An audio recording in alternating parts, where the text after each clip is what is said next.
நடிகர் திலகம் சிவாஜி கணேசன் நினைவு தினத்தை முன்னிட்டு அடையாறில் உள்ள அவரது மணிமண்டபத்தில் அமைந்துள்ள சிலைக்கு அமைச்சர் ராஜ்மோகன், நடிகர் பிரபு உள்ளிட்ட சிவாஜி குடும்பத்தினர் மலர் தூவி அஞ்சலி செலுத்துகின்றனர். இதுகுறித்த கூடுதல் விவரங்களை தருகிறார் நமது செய்தியாளர் சுஷ்மா சுரேஷ்.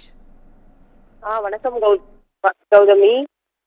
இன்றைக்கு தமிழ் திரையுலகில் கிட்டத்தட்ட அரை நூற்றாண்டுக்கும் மேலாக ஆட்சி செய்த சிவாஜி கணேசன் அவர்களின் 25வது நினைவு தினத்தை முன்னிட்டு தற்போது அவரது மணிமண்டபம் அடையாறில் அமைந்துள்ளது.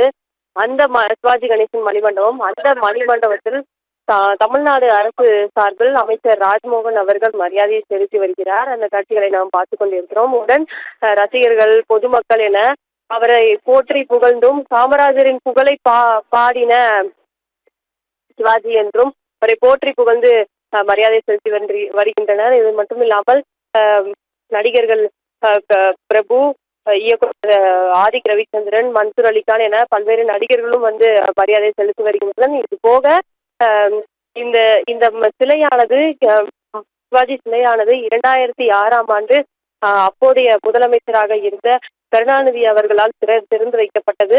அந்த சிலைக்கு தான் தற்போது மரியாதை செலுத்தி வரும் காட்சிகளை நாம் பார்த்து கொண்டிருக்கிறோம். போற்றி பாரடி பொன்னே அப்படின்ற பாடலின் இசையுடன் அவருக்கு மரியாதை செலுத்தப்பட்டு வருகிறது. தமிழ் திரையுலகில் இது போன்ற நடிகரை இனி உங்களால் காணவே முடியாது அப்படின்ற அளவுக்கு ரசிகர்கள் அவரை போற்றி புகழ்ந்து மரியாதை செலுத்தி வருகின்றனர்.